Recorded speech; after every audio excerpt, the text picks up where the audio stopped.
पिछले एपिसोड के अंदर हम लोगों ने देखा था इनोसेंट जीरो ने वेलबग के मास्टर यानी एडम जॉब्स को रिवाइव कर दिया था और अब नेक्रोस नाम का बंदा एडम की पावर को यूज करके वेलबग के ऊपर हमले कर रहा था। पर वेलबग उस पर भारी पड़ते हैं और एडम के साथ साथ नेक्रोस को भी खत्म कर देते हैं। वहीं पर हम लोगों ने जमीन पर मैश को देखा था जो कि सिल्वर को हरा देता है। और अब एपिसोड 10 के अंदर हम लोग नेरे और रियो को देखते हैं जो कि अब बीस्टन एकेडमी के अंदर पहुंचने वाले हैं। नेरे अब जैसे एकेडमी के अंदर घुसता है वो रुक जाता है क्योंकि वहां पर इनोसेंट जीरो ने टाइम को स्टॉप कर रखा था। ये देखकर रियो समझ जाते हैं कि किसी ने यहाँ पर टाइम स्टॉप मैजिक का यूज कर रखा है और जिन भी लोगों की मैजिकल पावर कम है वो टाइम स्टॉप मैजिक की वजह से रुक रहे हैं। रियो अब नेरे को वहीं पर अकेला छोड़कर चला जाता है और सोच रहा होता है कि मैं दुआ करता हूँ कि मैच जिसके पीछे इनोसेंट जीरो लगा है वो बिल्कुल ठीक हो, यानी मैच बिल्कुल ठीक हो। वो जैसे एकेडमी के अंदर आता है वो देखता है कैल्डो और ऑटर तो डीमन से लड़ रहे हैं। वो उनके पास आकर उनकी तारीफ करता है और कहते हैं कि तुमने तो काफी सारे लोगों को मार दिया। जिस पर कैल्डो से कहते हैं कि इन्हें सिर्फ हम अकेलों ने नहीं हराया है बल्कि एकेडमी के कुछ स्टूडेंट्स ने भी हमारी मदद करी है। वो यहाँ पर डॉट, लेंस और मार्गरेटी की बात कर रहा है। जिसके बाद अब रियो पूछता है कि मैच का क्या हुआ। इनोसेंट जीरो तो उसे टारगेट कर रहा था ना, जिस पर कैल्डो कहते हैं हाँ पर मैच ठीक है, सामने देखो। वहीं पर हम लोग देखते हैं कि मैच तो आराम से बैठकर क्रीम पफ खा रहा होता है। कैल्डो अब रियो को बताता है कि मैच ने तो इनोसेंट जीरो के एक कोर मेंबर को भी हरा दिया। वहीं पर मैच तो क्रीम पफ खाकर अपनी कैलोरीज को वापस से बढ़ा रहा होता है। ये देखकर रियो कहते हैं कि मैच तो कितना कमाल का है, अपने दुश्मन को हराने के बाद वो सीड्स खाकर एंजॉय कर रहा है। तो ऑटर अब उसे कहते हैं कि इस बात को छोड़ो, इंपॉर्टेंट बात तो ये है कि वेलबग इनोसेंट जीरो से लड़ रहे हैं। ये सुनकर रियो हैरान होता है और पूछता है कहां पर, जिस पर कैल्डो कहते हैं कि हमें नहीं पता। वेलबग ने अपने ट्रांसफर मैजिक का यूज करके उन दोनों को कहीं पर और ट्रांसफर कर लिया जिससे कि यहाँ के स्टूडेंट्स खतरे में ना आए और मुझे भी नहीं पता है कि आखिर वेलबग कहाँ पर है। ये सुनकर मैच कहते हैं अगर ऐसी बात है तो मैं उन्हें ढूंढ कर आता हूँ। ये सुनकर सभी लोग कंफ्यूज हो जाते हैं और कहते हैं कि वो तुम कैसे करोगे, जिस पर मैच कहते हैं कि मैं अपनी मसल का यूज करूंगा। ऐसा बोलने के बाद मैच वहाँ से तेजी से दौड़कर चला जाता है वेलबग को ढूंढने के लिए। वो देखकर कैल्डो भी कहते हैं चलो देखते हैं कि आखिर मैच क्या कर सकता है। तो ऑटर उसे कहते हैं कि मैच मैजिक यूज कर ही नहीं सकता है, बिना मैजिक यूज करे वो वेलबग को ढूंढ ही नहीं पाएगा। खैर कुछ भी हो, मैं इस इनोसेंट जीरो के मेंबर को इंटेरोगेट करता हूँ और पता लगाता हूँ कि इनोसेंट जीरो आखिर किसके पीछे है और वो क्या चाहता है। ऐसा बोलने के बाद अब ऑटर सेल्वर के ऊपर अपने मैजिक से हमला करता है पर सेल्वर के ऊपर एक बैरियर लगा था और ऑटर का मैजिक उसे लगता ही नहीं है। ये देखकर कैल्डो कहता है कि ये तो एक बैरियर है जो कि सभी मैजिक को नलिफाई कर सकता है। तभी हम लोग देखते हैं सेल्वर वहां से ट्रांसफर होकर गायब हो जाता है। ये देखकर ऑटर को लगता है कि सेल्वर ने ट्रांसफर मैजिक का यूज किया। तभी मार्गेट वहां पर आता है और कहता है कि सेल्वर बेहोश था, इसका मतलब उसने खुद से ट्रांसफर मैजिक का यूज नहीं करा। ये सुनकर ऑटर समझ आता है कि इसका मतलब यहाँ पर एक और इनोसेंट जीरो का मेंबर है जो कि यही कहीं है, चलो उसे इन्वेस्टिगेट करते हैं। ऐसा बोलने के बाद ऑटर उसे ढूंढने के लिए चला जाता है। वहीं पर अब रियो कहता है कि अब हम लोग इधर उधर केयरलेसली नहीं घूम सकते हैं और अगर हम लोग इस एरिया को छोड़कर जाएंगे तो यहाँ पर जितने भी स्टूडेंट हैं वो घायल हो सकते हैं, ये सब होने से हमें रोकना होगा। ये सुनकर कैल्डो अब बाकी सभी से कहता है कि हमें नहीं पता है कि क्या होगा, इससे तुम सभी लोग यहीं पर रहना। वो ये बात डॉट और लेंस से कहता है। कैल्डो अब अपने मन में वेलबग से माफी मांगता है और कहता है कि माफ करना, हम लोग आपकी मदद करने के लिए वहां पर नहीं आ पाएंगे।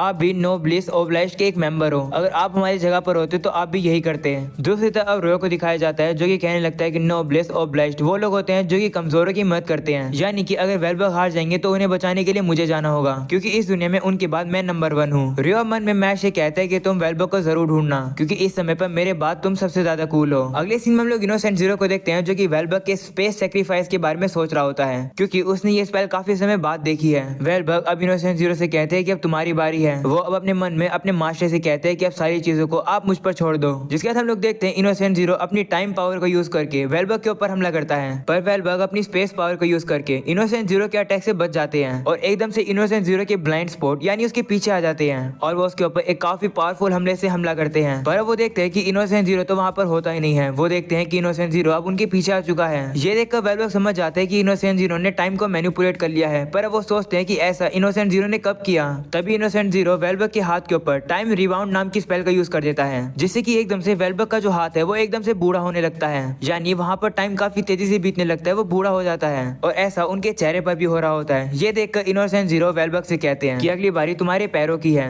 वेलबग अब इनोसेंट जीरो के ये सब अटैक देखकर घबरा जाते हैं और कहते हैं कि इनोसेंट जीरो पिछली बार से काफी ज्यादा ग्रो कर चुका है, वो एक मॉन्स्टर बन गया है। लेकिन कोई बात नहीं, अगर ऐसी बात है तो मैं पूरी स्पेस को ही कट कर दूंगा। ऐसा बोलने के बाद वेलबग अब ऐसा ही करते हैं और वो वहाँ की पूरी स्पेस को ही कट करने लगते हैं। वो स्पेल के अंदर इनोसेंट जीरो को ही फंसा देते हैं और वो बहुत तेजी से वहाँ की स्पेस को कट करते रहते हैं जिससे कि innocent zero time stopping magic का भी वहाँ पर यूज ना कर सके। इतनी ज्यादा स्पेस कट करने के बाद वेलबग अब काफी ज्यादा थक जाते हैं। तभी अचानक से इनोसेंट जीरो उनके पीछे आ जाता है और कहते हैं कि मुझे हराने के लिए तुम्हें इससे ज्यादा कुछ करना होगा। ये देखकर वेलबग हैरान हो जाते हैं और सोचने लगते हैं कि इनोसेंट जीरो मेरे स्पेल से कब बचा। वो अब याद करते हैं और कहते हैं कि जब मैं स्पेस क्राफ्ट करने वाला था, लगता है बिल्कुल उससे पहले ही इनोसेंट जीरो ने टाइम को स्टॉप कर दिया था। तभी इनोसेंट जीरो टाइम रिबाउंड का फिर से हमला करता है, जिससे कि वेलबग का हाथ पूरी तरीके से डिस्ट्रॉय हो जाता है। इनोसेंट जीरो अब उसे कहने लगता है कि ये यूजलेस है, तुम्हारी और मेरी ताकत के बीच में काफी ज्यादा बड़ा गैप है। मैं बस अपने खुद के अंदर इंटरेस्टेड हूँ, मेरे पास एम्बिशंस हैं, मैं सेक्रीफाइसेस करने के लिए तैयार हूँ, लेकिन तुम तो दूसरों को बचाते रहते हो, तुम अपने आप को खुद को प्रायोरिटाइज नहीं कर पाए हो। जिन इंसानों के पास ईगो नहीं होता है वो काफी कमजोर होते हैं वेलबग, तुमने अपने आप को ही नीचा दिखाया जिससे कि लोग तुम्हें पसंद करें। कितनी शर्म की बात है। ये सुनकर वेलबग अब मन में सोचने लगते हैं कि क्या एक पर्सन की लाइफ अपनी खुद के लिए होती है।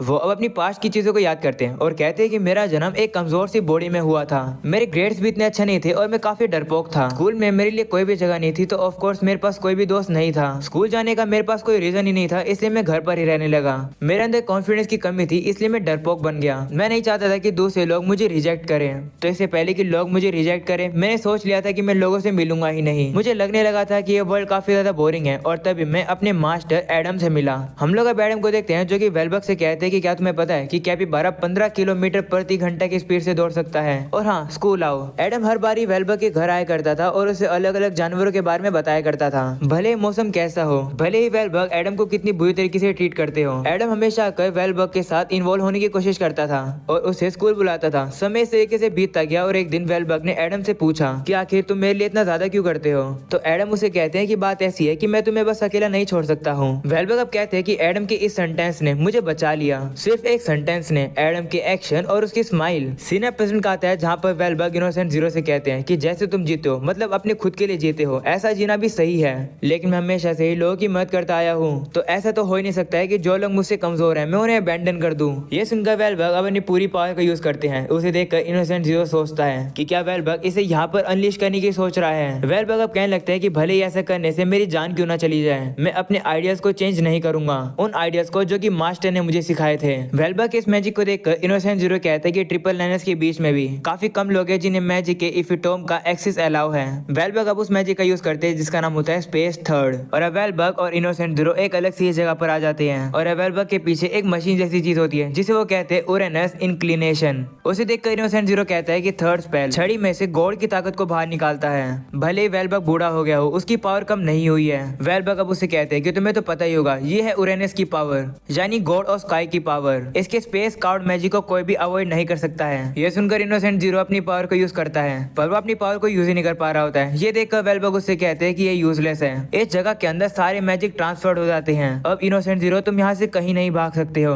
हेडमास्टर होने के तौर पर ये कम से कम है जो कि मैं कर सकता हूँ। ऐसा बोलने के बाद वेलबग उरेनस वर्ल्ड डिलीट बोलते हैं और अब उस खतरनाक सी पावर को एक्टिवेट कर देते हैं और इनोसेंट जीरो के ऊपर हमला करवाने वाले होते हैं। वेलबग अब इनोसेंट जीरो से कहते हैं कि इतने समय से हमारे बीच की जो लड़ाई चल रही है वो इससे खत्म हो जाएगी। तभी अचानक हम लोग देखते हैं कि इनोसेंट जीरो अपनी पावर को यूज करके वहाँ के टाइम को रोक देता है और वेलबग के उस स्पेल को भी रोक देता है और कहते हैं कि मैंने इस जगह के सारे समय को रोक दिया है, कोई भी हमला मेरे ऊपर काम नहीं कर सकता है क्योंकि मैं टाइम कंट्रोल कर सकता हूँ। जब तुमने डिसाइड करा था कि तुम मेरे खिलाफ लड़ोगे, उसी समय तुम्हारी किस्मत में लिख गया था कि तुम मुझसे हारोगे, और तुम्हारा पुराना दोस्त होने के नाते मैं तुम्हें काफी जल्द मार दूंगा। Timed arrow rain. ऐसा बोलने के बाद वो वेलबग के ऊपर हमला कर देता है और उन्हें काफी ज्यादा घायल कर देता है और अब वो वापिस ये टाइम को चालू कर देता है और वेलबग से कहते हैं कि जो चोट मैंने तुम्हें दी है उससे तुम सर्वाइव नहीं कर पाओगे। तभी इनोसेंट जीरो देखता है कि वेलबग की जो वो स्पेल है वो अभी भी एक्टिवेटेड है। ये देखकर इनोसेंट जीरो हैरान हो जाता है और कहते हैं कि मैंने कास्ट के ऊपर तो काफी फेटल हमला किया है, फिर भी मैजिक रुका क्यों नहीं। तो वेलबग उसे बताते हैं कि थर्ड एक छड़ी के अंदर की ट्रू पावर को अनलीश करता है, तो अगर तुम उसे मैक्सिमम मैजिकल पावर से लोड करोगे तो भले ही कास्टर मर जाए, छड़ी अपने आप ही उस स्पेल को कास्ट कर देगी। मैंने इतने समय से अपनी मैजिकल पावर इसी चीज के लिए बचा कर रखी हुई थी, मेरी थर्ड मेरी खुद की जान लेके तुम्हें पूरी तरीके से फाड़ देगी। ये सुनकर इनोसेंट जीरो हैरान हो जाता है और कहता है वेलबग तुमने ये शुरुआत से प्लान कर रखा था, तुम ये कैसे कर सकते हो। वहीं वेलबग अपने मन में सोचता है कि मैंने अपनी ड्यूटी को अभी तक फुलफिल नहीं किया है, मैं इतने समय से बस देखे ही जा रहा था उन दयालु स्टूडेंट को जो कि अपने दोस्तों की फ्यूचर को बचाने में लगे हुए थे।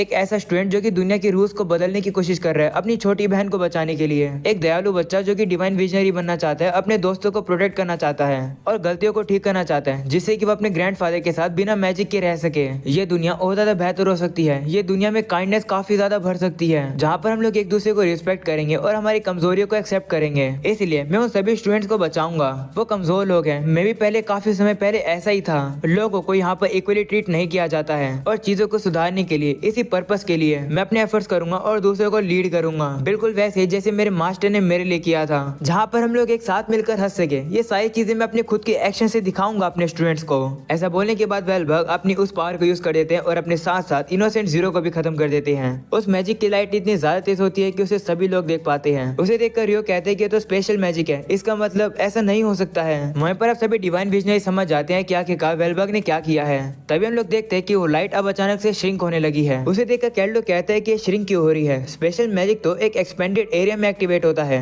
वहीं पर उसे देखकर रेने मन में कहता है कि मुझे तो बुरी फीलिंग आ रही है। तभी हम लोग देखते हैं कि वेलबग तो अभी भी जिंदा है और उनके सामने इनोसेंट जीरो खड़ा है। वेलबग अब देखते हैं कि स्पेल तो एक्टिवेट ही नहीं हुआ है। उन्हें लगने लगता है कि इनोसेंट जीरो ने टाइम को रिवर्स कर दिया, लेकिन इतनी बड़ी सी चीज को इसने कैसे रिवर्स कर दिया। तभी हम लोग देखते हैं इनोसेंट जीरो वेलबग के ऊपर हमला कर देता है। तो वेलबग भी अपने मैजिक का यूज करके कुछ अटैक को तो रोक देते हैं, पर एक हमला अब उन्हें लग जाता है। इसकी वजह से अब उनके हाथ से उनकी छड़ी भी नीचे गिर जाती है। वेलबग भी अब नीचे गिरने वाले होते हैं, लेकिन तभी इनोसेंट जीरो वेलबग को उनके बालों से पकड़ लेता है। इनोसेंट जीरो अब वेलबग से कहने लगता है कि तुम स्ट्रांग हो, लेकिन मैं तुमसे और ज्यादा ताकतवर बनूंगा। मैं अपने खुद के लिए जीता हूँ, तुम मुझे सरपास नहीं कर सकते हो। मैं तुम्हें अभी प्रूफ दिखाता हूँ। ऐसा बोलने के बाद इनोसेंट जीरो अब वेलबग को मारने वाला होता है, जिसे देखकर वेलबग मन में कहते हैं कि फेट कितना क्रूअल है। इसका मतलब मेरे और मेरे मास्टर की आइडियाज डूम्ड हैं, कभी भी मैंने रियलाइज नहीं करे। क्या जैसी दुनिया में बनाना चाहता हूँ वैसी नहीं हो सकती है, लेकिन लगता है कि जो कुछ भी मैंने इमेजिन किया था वो क्रश हो गई है। वेलबग अब काफी दुखी होकर रोने लगते हैं। वहीं पर अब इनोसेंट जीरो उन्हें खत्म करने वाला होता है,